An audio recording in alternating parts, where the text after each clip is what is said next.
The soldier quickly buried his friend in the ground, and covered himself with a corpse to hide. The enemy troops passed, one of them approaching his friend's face. Suddenly an enemy turned around and stabbed the corpse that was covering him. As soon as the enemy left, he pushed the corpse and pulled his buried friend out. In the distance he saw another soldier, who was still alive and rushed to help, but an enemy saw it. He jumped into the tunnel. However, a grenade was thrown at him. Fortunately, Doss realized it in time and escaped. In the dark, narrow, and terrifying tunnels, Doss remains hidden among the enemies. There he found a wounded enemy soldier, but instead of killing him, Doss treated his wounds. The enemies looked at him in disbelief.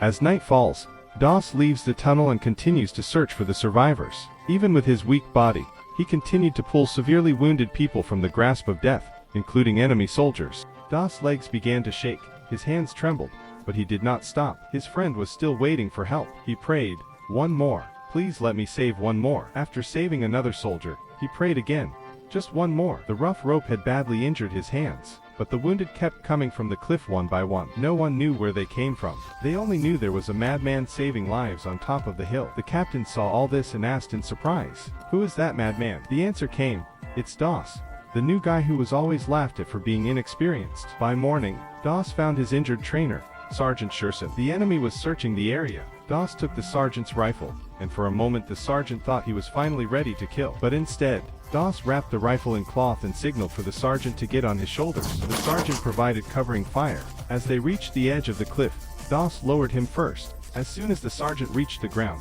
he shouted to the captain. Doss was still up there. Moments later, Doss appeared again, this time carrying a soldier wounded on his back. The enemy tried to chase him, but the allied soldiers provided covering fire. Doss was saved.